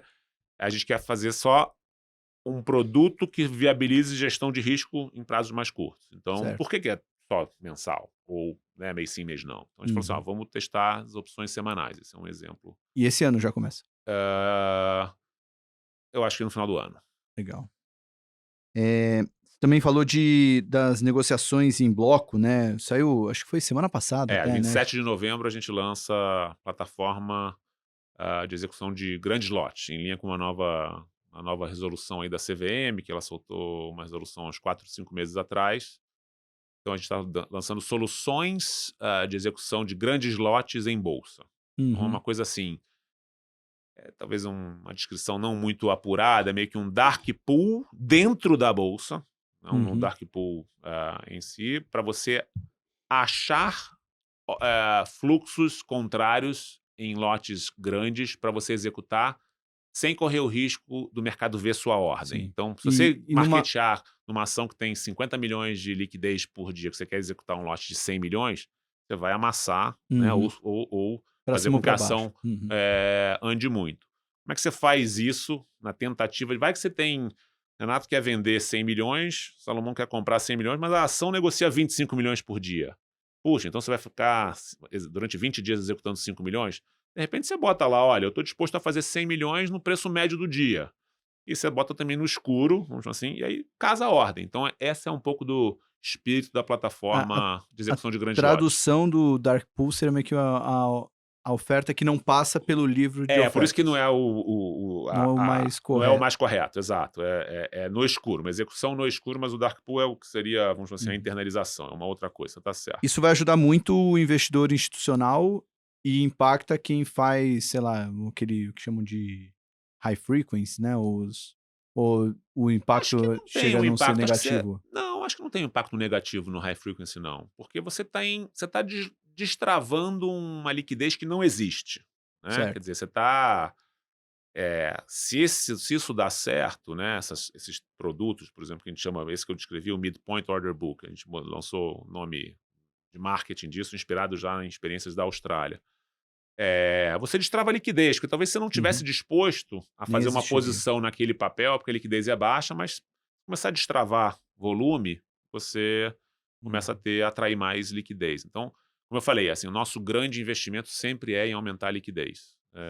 Mais importante do que a bolsa, por exemplo, dar desconto em emolumento, mais relevante para o mercado, é a gente trazer mais liquidez, investir em mais formador. Então, a gente gasta muito mais dinheiro investindo em trazendo formador, dando isenção de emolumento para você ter giro maior e produto, do que elasticidade no desconto. Se eu falo, se fizer Black Friday no final do mês, o emolumento em vez de 1,5 basis point vai ser 1. Ninguém vai negociar mais, certo? Mas se você dá mais liquidez, o estrangeiro começa a olhar, bota a ação no radar, começa a avaliar. Então, esse é o objetivo, sempre aumentar a liquidez. Entendi. O programa Desenrola, vocês têm alguma expectativa de resultado que vão ter com isso, né? A B3 pode ser uma das, vamos dizer, vai estar ali no meio da intermediação, né? Tem alguma estimativa de quanto que pode dar de resultado? Vamos lá, a B3 não é muito público, mas vamos lá, você descobriu. A gente... Não, tá na Agência Brasil. Eu li. Não, é que a gente tá quietinho nesse desenrola aí, porque obviamente não é muito a nossa praia, né? Quer dizer, a gente não tá no varejo do crédito, mas a gente tem uma das aquisições que eu não mencionei, chama Portal de Documentos, ela já tem dentro do que a gente chama de unidade de financiamentos, né? A gente faz o gravame de automóveis, que é um dos negócios que a B3 faz. A gente tem produtos para crédito imobiliário, e a gente tem uma plataforma de cobrança. Quando o governo lançou o Desenrola, a gente, de alguma forma, foi chamado para falar assim, vocês conseguem desenvolver isso para o governo? Porque a gente não está achando quem vai desenvolver isso. E a gente topou o desafio, então a gente desenvolveu essa plataforma, em conjunto com o Ministério da Fazenda, que é a plataforma do Desenrola. Eu não tenho uma expectativa muito alta de receita, e a gente não fez isso mirando a receita do Desenrola, mas a gente fez isso mirando um negócio novo, porque a gente vai ter vamos chamar assim, um software as a service de cobrança.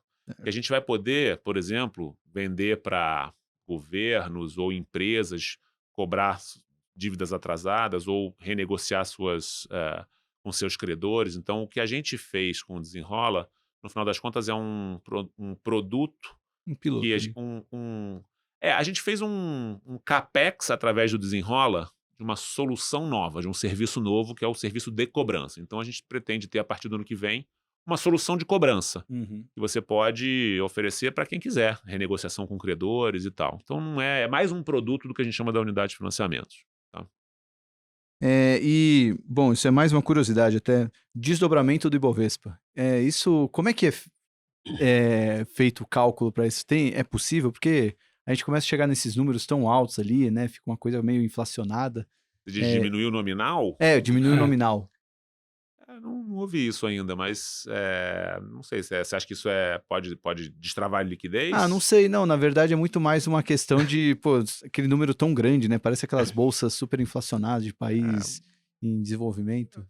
Isso não entrou na discussão de novos... Não está no radar, não está no radar. O que tem nessa linha do Ibovespa, o que a gente tem, que eu acho que também vai ser uma outra frente de vertical de crescimento vinculado a dados, é o negócio de índices, né? Se olhar, as bolsas no mundo criaram negócios de índices a partir dos negócios dela. Então, o MSCI nasceu assim, o S&P, Dow Jones nasceu a partir daí.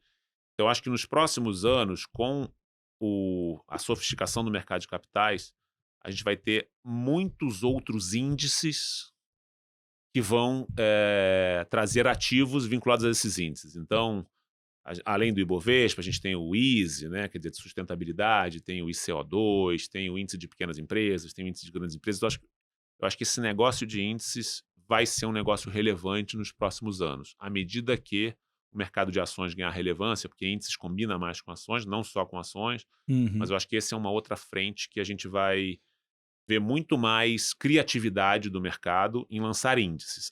Empresas do setor A, empresas do setor B, small caps, mid caps, large caps. Então, acho que assim, essa criatividade vai ser bastante grande nos próximos anos. Vai ser um novo business também para a B3. Mas isso não é a B3 que cria, né? As empresas criam e a B3 opera. Não, a B3 pode criar também. Pode criar também. O Ibovespa é uma criação da B3. Tá. O ISE é uma criação da B3. O ICO2 é uma criação da B3. Você pode ter o índice do MSCI. Mas aí tem que vir alguém e criar o ETF para as pessoas poderem negociar. Isso, então. Tá. Então o IBOV é um índice da B3. Isso, mas o BOVA não é a B3 que faz.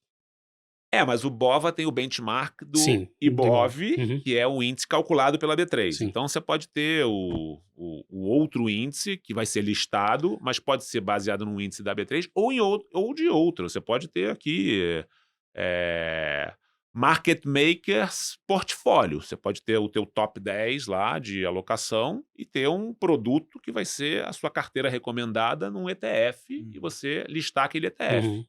Que vai ser, entendeu? Desde que o índice seja replicável, você pode listar aquele ETF. Então, vocês podem lançar um índice e aí cobrar royalty pelo índice e assim vai. Mas acho que esse negócio vai crescer muito nos próximos anos. Então, você tem Dow Jones, você tem S&P, você tem S&P 100, você tem 500, você tem... Então, esta indústria de índices vai ter uma oportunidade grande. Acho que o Gilson tem um microfone, uma escuta ali nas nossas salas de discussão ali, que eu falei com o Mateuzinho outro dia sobre isso. Você quer um ETF, não uns fundos? Não, é uma ideia... Não, vou ficar dando combustível aí para concorrência, né? Gilson, só para fechar, short selling. A gente tem visto algumas bolsas lá fora estão proibindo. Isso acho que foi a Coreia do Sul recentemente. Sim, saiu. Você, como CEO da B3, como é que você vê o mercado de venda descoberto? E até pensando em que ajuda proibir o short, né? O que leva um CEO de uma empresa a falar está proibido o short na minha bolsa? Eu não acho correto proibir o short, tá? Eu acho que é por isso que a gente permite o short, e eu acho que a regulamentação brasileira protege bem. Você não tem um risco de acontecer o que aconteceu 2 anos atrás lá, GameStop, sim. O short selling sem limites, né? Ao mesmo tempo, eu acho que ao permitir um limite, né, e a gente tem um limite hoje dado a regulamentação, você viabiliza, destrava uma indústria enorme que é a indústria de long short. Você pode shortear um papel ou ter um fundo que opera uma ação em relação a outra, ou um grupo de ações em relação a outra. Eu acho que não há nada de errado com isso, desde que você tenha limites para não correr riscos desnecessários de ter esse short squeeze violentíssimo, né, como você teve 2 anos atrás nos Estados Unidos, uma aberração. Então, eu não sou partidário à proibição total do short selling. Acho que a gente tem uma regulamentação bastante robusta de limitação do quanto você pode vender. Tem algumas limitações também de como é que você atua em conjunto, enfim. Acho que a regulamentação brasileira é muito sólida em relação a isso e a gente tem investido cada vez mais em saber como a gente viabiliza mais esse mercado de long short. De todos os papéis, eventualmente até de instrumentos de renda fixa. Então, acho que a gente tem aqui, inclusive, um grupo de produtos estudando formas de você aumentar e viabilizar mais, facilitar esse mercado de long short. Só para dar um pouco do contexto, assim. Hoje, a maior dificuldade que a gente tem é com os estrangeiros, porque os estrangeiros eles operam lá fora não contra clearing, né, que é papel público, eles operam contra cash em dólar. Então, o mercado, em outras palavras, quando um investidor estrangeiro lá fora empresta uma ação, ele recebe em colateral dólares. E aqui, quando você empresta, está recebendo, vamos chamar assim, papel público na clearing da B3. Então, a gente está tentando trabalhar uma forma de facilitar isso para que os estrangeiros possam entrar mais no jogo. O varejo já entrou bastante no jogo, disponibilizando seus papéis para empréstimo, né? Então, as carteiras automáticas, acho que vocês estão familiarizados com isso. Isso já ajuda bastante nesse mercado. Mas hoje você tem uma demanda dos gestores de que eles gostariam de ter mais liquidez em alguns ativos para poder se posicionar short em alguns papéis, e a gente é totalmente... a gente advoga a favor desse mercado porque já tem limite, né? Então, proibir o short, na nossa visão, seria um erro. Bom, encerramos as perguntas, Renato? Tem mais uma. Então, manda a sua. Gilson, imagina que a gente aqui, o Market Makers, vai fazer um IPO, só que a gente está pensando em fazer esse IPO na Nasdaq. Como é que você convenceria a gente a, na verdade, abrir o capital na B3? A pergunta é super apropriada, a gente tem uma apresentação até, vou te mandar. A gente teve a primeira empresa que está redomiciliando, né? Uma empresa chamada Virtu, que já anunciou que está redomiciliando da Nasdaq para a B3. Qual é o ponto? Deixa eu dar um passo para trás, né? Quer dizer, em 2018, 18, 19, a gente teve as primeiras empresas listando lá e a gente ficou super preocupado na B3 e falou assim, puxa, pode ser o fim do mercado de capitais aqui no Brasil, porque as empresas começaram a listar lá e a justificativa era, bom, o mercado local não precifica corretamente, e aí começaram alguns mitos, né? Listar no Brasil é caro, não tem liquidez, é muito mais barato listar lá fora. A verdade é que essas empresas em 2018, 2019 listaram lá, principalmente em 2018, porque a gente estava em momentos de mercado completamente diferentes. A gente estava aqui pós-impeachment, num momento super instável politicamente no Brasil, uma retomada. E os Estados Unidos, você estava vindo de 10 anos de juros zero, desde 2008 até 2018. O início da bolha do valuation, né, que estourou lá perto de final de 21. E aí com aquela coisa do tipo, a gente tem demanda por empresas de alto crescimento, independente se dá lucro ou não. Né? Era o growth versus value. E essas empresas começaram lá fora. A verdade é que quando você, primeiro, vê esse filme inteiro, foi uma minoria de empresas que se listou lá fora. Né? Várias empresas depois de 2020 e 2021 listaram aqui. Por quê? Porque listar lá fora é muito mais caro. O custo de observância, custo de D&O, riscos são muito maiores.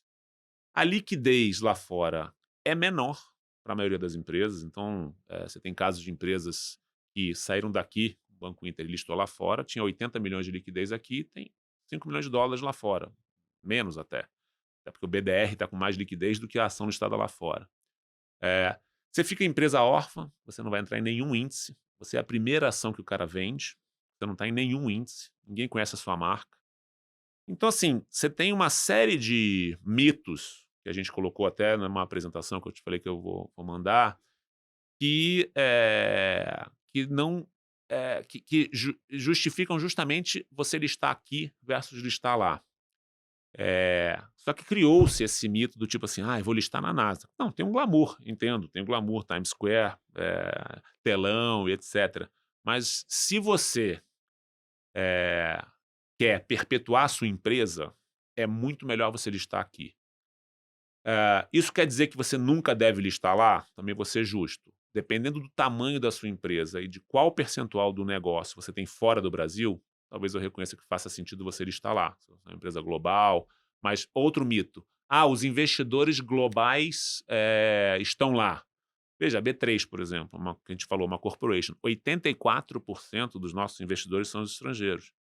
Todos os suspeitos, né, usuais, Capital, BlackRock, GIC, Vontobel, T. Rowe, todos já estão no Brasil. Fidelis, quer dizer, todo mundo está aqui. Por quê? Voltando ao meu comentário lá, quando eu operava o anexo 4, que eu trazia câmbio, o mercado já está muito amadurecido. Os canais já estão, os conduítes já estão desobstruídos. Não tem um grande empecilho para o investidor estrangeiro institucional investir no Brasil. Então, assim, se você quer perpetuar a tua empresa, quer pagar mais barato, quer ter... aliás, pagar mais barato é ótimo. O feedback dessa empresa que está redomiciliando para o Brasil, ele fala assim, só para fazer frente aos custos de compliance, ele gasta 4 milhões de dólares. Então, são 20 milhões de reais só com advogados para fazer frente aos custos regulatórios lá. E aqui são muito menores. O custo de listagem, dependendo do tamanho da empresa, chega a ser 15 vezes mais caro lá. Então, assim, a não ser que você queira perder dinheiro, né, e não perpetuar a sua empresa, eu listaria na B3. Então, acho que esse a gente ficou muito preocupado em 2018 e 2019, mas logo depois de 2021, acho que a gente deu um pouco da demonstração de que faz todo sentido você listar no Brasil. Óbvio que tem um glamour de listar lá fora, mas hoje você tem uma série de empresas que o mercado se refere a empresas órfãs. Não estão em nenhum índice, tem liquidez menor do que $1 milhão, ninguém olha, os analistas são os analistas de Brasil e cada vez menos, porque não estão em nenhum índice, então os caras vão abandonando. Então, eu não listaria na Nasdaq. Né? Agora, se você for vender a sua empresa e precificarem melhor lá, tem que se reconhecer. Bom, se você vai vender e naquele momento, por algum motivo, o valuation lá foi melhor, Desde que você não tenha a vontade de perenizar a tua empresa, você listou lá e fez um bom negócio, mas eu não recomendo. Qualquer coisa, vamos montar um projeto de uma Times Square ali no centro de São Paulo. Ali, botar um telão ali. Exato, estamos prontos. Agora tem um aqui ponto... na Faria Lima tem a baleia ali. Tem um ponto também que tem o tema do super voting rights, né? Que isso também era um ponto que a lei mudou no Brasil. Então hoje você também já pode endereçar. O track and field foi uma que nem precisou usar isso, ela usou um mecanismo de super pref. Você já tinha até formas de driblar isso antes, mas agora você tem a lei que também permite vamos dizer assim, o controlador ter um voto diferenciado, um valor de voto diferenciado aos outros acionistas. Até isso a gente conseguiu mudar, a lei mudou. Então, essa também foi usada como um bom argumento para listagem fora, mas até isso já mudou. Agora sim. É isso, então vamos pro ping-pong? Vamos pro ping-pong. Gilson, acho que a única parte não combinada do papo, que são os livros, a música e um convidado, né? Só lembrando, os livros estão em mmakers.com.br/biblioteca. Gilson, a gente quer saber uma indicação de livro de mercado, uma indicação tema livre e uma anti-recomendação de livro. Um livro aí para morrer antes de ler. Cara, eu pensei bastante nisso, que eu ouvi os outros podcasts, né? Na verdade, eu pensei na música. Você vai chegar na música ainda? Não? Né? Primeiro, a música é mais legal. Olha, o livro de mercado... Pensei em 2 livros que marcaram bastante a minha carreira. Primeiro foi acho que devem ter mencionado aqui, o When Genius Fails. Foi um livro que eu li ali perto de 2001, 2002. Assim, as grandes cagadas, todo mundo sempre gosta de ler e aprender para não cometer, né? Eu acho que essa do LTCM foi clássica. Eu lembro que eu estava ali no início da carreira, ali, né? Primeiros anos, e assim, marcou muito aquela crise lá de 98. O livro saiu rápido, né? Que saiu acho que 2000, 2001, não lembro. Então, esse foi um livro que marcou muito, que eu gostei muito. E o Flash Boys, quando eu fui para B3, né? BMF, foi um livro que um mundo novo que eu não conhecia, né? O mundo de alta frequência, o mundo das arbitragens, da tecnologia. Para mim foi bem importante para entender o que é a bolsa e o que é a importância de você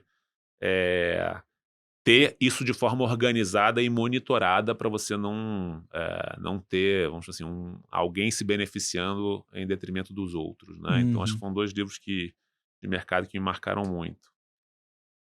Livro de tema livre, cara, eu sou muito de ler biografia, então, assim, e coisas rápidas, assim. Então eu gosto lá, eu tinha um livro que deixava sempre que, assim, quando eu estava a fim de ler alguma coisa muito rápida, que é um livro de frases que chama Do Alibi das Citações, que depois até o Gustavo Franco e o Fábio Jambiage fizeram uma versão meio que de uma antologia da maldade. É um livro parecido, que você lê frases curtas que as pessoas falaram. Como é que é o Do Alibi das Citações era um publicitário, chamado Roberto Do Alibi, e ele compilou frases muito bacanas, diferente, né? Um livro tema livre aqui, e o Gustavo Franco com o Fábio Jambiage fizeram uma antologia da maldade. É engraçado de ler, são algumas aberrações que você vê as pessoas falando, mas que tem muito fundo de verdade ali. Então são livros que diferente aí, sair um pouco do convencional. Gosto de indicações que nunca foram indicadas. E lembrou de um livro que eu gosto muito do Milor Fernandes, Reflexões Sem Dor. Eu gosto muito dessas coisas de trocadilho que a gente gosta muito. O Milor fazia muito. É um livro só com frasezinhas do Milor. É parecido, nessa linha. E o Não Leia?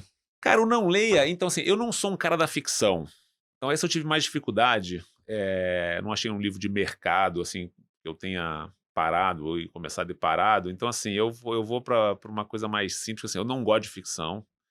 Eu lembro quando a minha esposa começou a ler Harry Potter, eu falei, quer saber? Porra, ela comprou todos, eu vou começar a ler. Cara, não passei da página 10, joguei fora. Falei, cara, não consigo ler isso, Dumbledore, a asa, um negócio com... Falei, cara, eu sou muito da Terra, então falei, cara, Harry Potter não é minha praia. Eu não entendo porra nenhuma de Harry Potter. Então eu posso morrer antes de ler tranquilamente, vou feliz. E agora uma música. E por quê? Bom, campeão da Libertadores, você não deixou o Guilherme Axé escolher o hino do Flamengo, mas você vai deixar o hino do Fluminense. Nossa Senhora. Não, o hino do Fluminense seria a minha primeira opção, mas eu sei que você não vai deixar. Não vou. Então, eu acho o seguinte, eu gosto de Roupa Nova, Também poderia recomendar uma música assim que, pô, a gente na pandemia viajou muito com família, tem uma música que eu ouvi com a família, mas eu não vou escolher roupa nova. Eu vou escolher, dado que a gente tem aqui, falando de Bovespa, 30 anos de mercado de ações, uma música que é sempre muito atual, do Legião Urbano, é Que País é Esse? Que é uma música que você fala assim, porra, a gente pedala, pedala, pedala, pedala, e você pode escutar essa música em qualquer época da sua vida, você fala assim, porra, que país é esse que a gente vive? Então, eu vou de Que País é Esse, do Legião Urbana.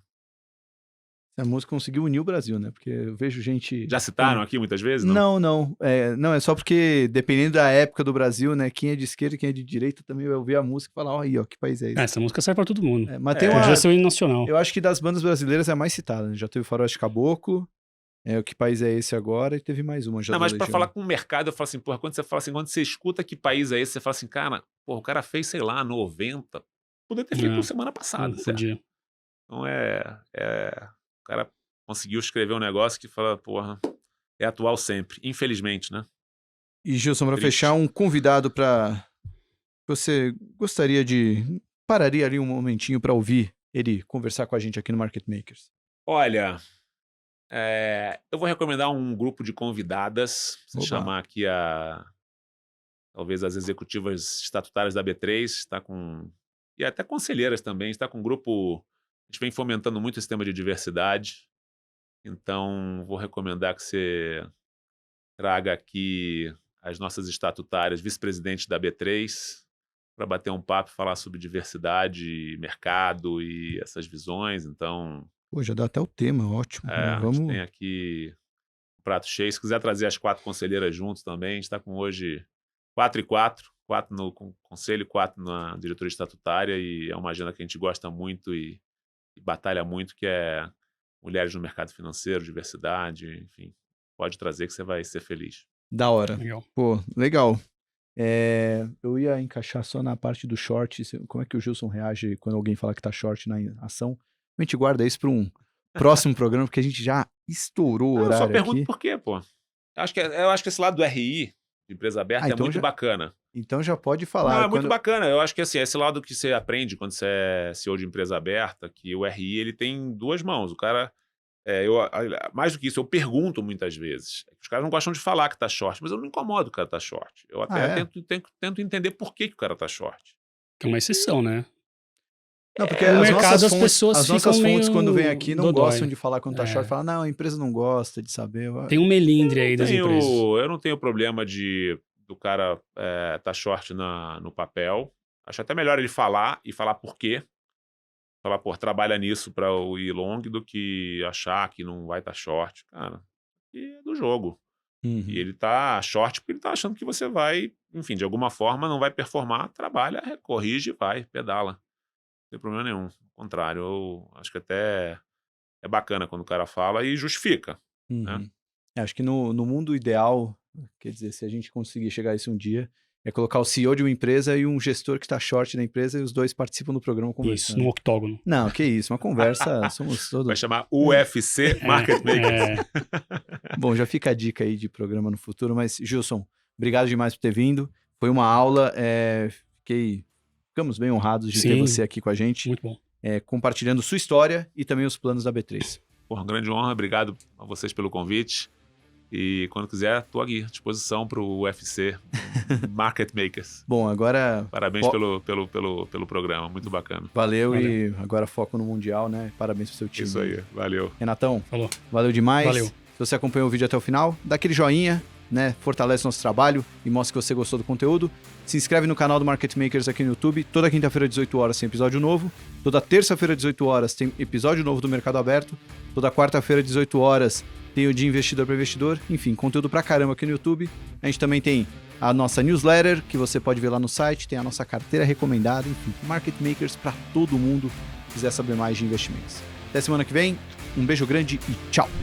O Market Makers é um podcast no qual convidados debatem sobre teses de investimentos e macroeconomia. As teses e assuntos debatidos têm como objetivo único fomentar a educação financeira por meio do compartilhamento de opiniões e experiências de especialistas da área. Por isso, não devem ser encarados como recomendação de investimentos aos seus ouvintes. Para receber recomendações oficiais dos nossos analistas, acesse a comunidade Market Makers, que é o canal onde disponibilizamos relatórios de análise e nossa carteira recomendada de ações. Clica no link que está na descrição desse episódio para saber como participar.